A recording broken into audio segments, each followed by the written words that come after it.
will be surprised that there is a brand in US, Casetify. ബോംബെയിലുള്ളവര് കേസ്റ്റിഫൈയിൽ പോന്നു, അവിടെ നിന്ന് case വാങ്ങിക്കൊണ്ടുവരുന്നു. സൊറോസ്കിയിലോട്ട് നിങ്ങൾ പോവുകയാണെങ്കിൽ അവിടുത്തെ ഫോൺ കേസിന് ഏകദേശം ഒരു 10,000 rupees ആണ് വരുന്നത്. My point is exactly that. 800 രൂപയ്ക്ക് മുകളിൽ വാങ്ങണമെന്ന് ആഗ്രഹിക്കുന്നവർ എന്തിനാണ് ഇത്രമാത്രം കഷ്ടപ്പെടുന്നതെന്ന് അറിയാമോ? അവർ ഇപ്പോഴും അവരുടെ സർക്കിളിൽ ഇതുപോലെയുള്ള കാര്യങ്ങൾ ബോണസായി കിട്ടുന്നത് പോലെയാണ് കരുതുന്നത്. ഞാനിപ്പോൾ അത് തന്നെയാണ് ചോദിക്കുന്നത്.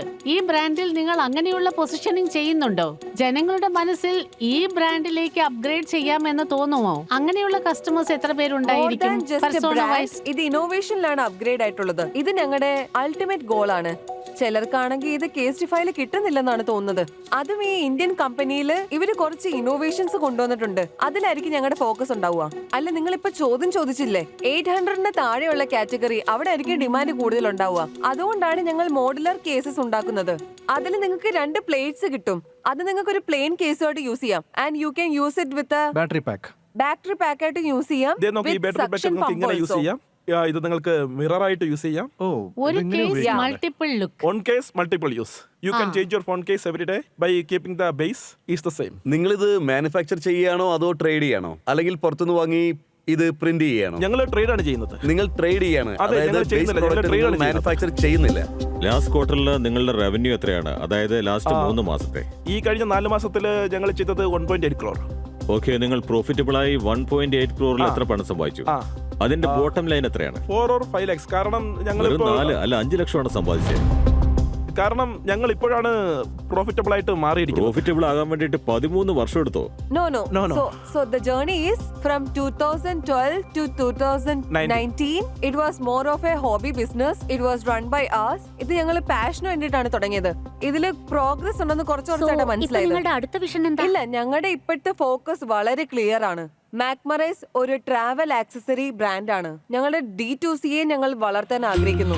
കഴിഞ്ഞ 2 വർഷത്തിൽ ഞങ്ങൾ ഒരുപാട് കാര്യങ്ങൾ പഠിച്ചു. പിന്നെ ഒരുപാട് കോണ്ടാക്ട്സും കിട്ടിക്കഴിഞ്ഞു. ഞങ്ങളുടെ B2B ഈ 2 വർഷത്തിൽ നന്നായിട്ടേ ഉള്ളൂ. കാരണം ഞങ്ങൾ മെർച്ചൻഡൈസ് ആണ് ചെയ്യുന്നത്. ഞങ്ങൾ PVRന് വേണ്ടി ഒരു ഇംപിൾഡ് ആപ്പ് ഉണ്ടാക്കിയിട്ടുണ്ട്. ഞങ്ങൾ ഗ്ലോബൽ കോഫി ചെയിന് വേണ്ടിയിട്ട് മെർച്ചൻഡൈസ് എക്സ്പോർട്ട് ചെയ്തിട്ടുണ്ടായിരുന്നു.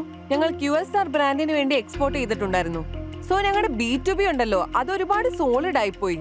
സോ ഞങ്ങൾക്ക് ഞങ്ങളുടെ B2Bയിൽ നിന്ന് എന്ത് ലാഭം കിട്ടിയാലും we are trying to push it into D2C. ഇനി അങ്ങോട്ട് ഞങ്ങൾ D2C തന്നെ ആയിരിക്കും ഫോക്കസ് ചെയ്യാനും പോകുന്നത്. നിങ്ങളുടെ ആസ്ക് എത്രയാണെന്ന് ഒന്നുകൂടി ഒന്ന് പറയാമോ? ഞങ്ങളുടെ ആസ്ക് ആണെങ്കിൽ 1.6 crore against 2.5 equity. 64 crore valuation അല്ലേ? ഓക്കെ ടൈറ്റൻസ്, ഇനി നിങ്ങൾ പറയൂ, ഇവരുമായിട്ട് കൈകോർക്കാൻ നിങ്ങൾ തയ്യാറാണോ അല്ലയോ? അർജുൻ, നിങ്ങൾ ഇന്ന് തന്നെ തുടങ്ങാം. ഷുവർ. അതായത് ഈ കാറ്റഗറി എനിക്ക് കമ്മോഡിറ്റൈസ് ആയിട്ടാണ് തോന്നുന്നത്. ഇതിൽ റോയൽറ്റിയും കുറവാണ്. അതുകൊണ്ട് ഇന്ന് എനിക്ക് നിങ്ങൾക്ക് കൈതരാൻ പറ്റില്ല. But I love the product. Thank U.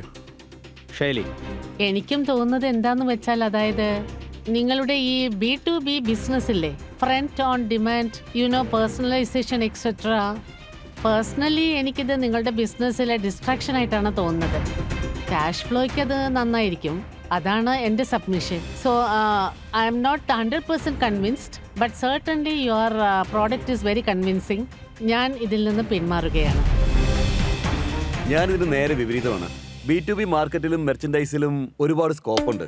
B2B marketing ചെയ്യുന്നതിൽ നിങ്ങൾ കൂടുതൽ ഫോക്കസും എനർജിയും നൽകണം. അങ്ങനെ അത് മുഖേന നിങ്ങളുടെ സെയിൽസ് വാല്യൂവും കൂടും. Comparatively it will be far higher.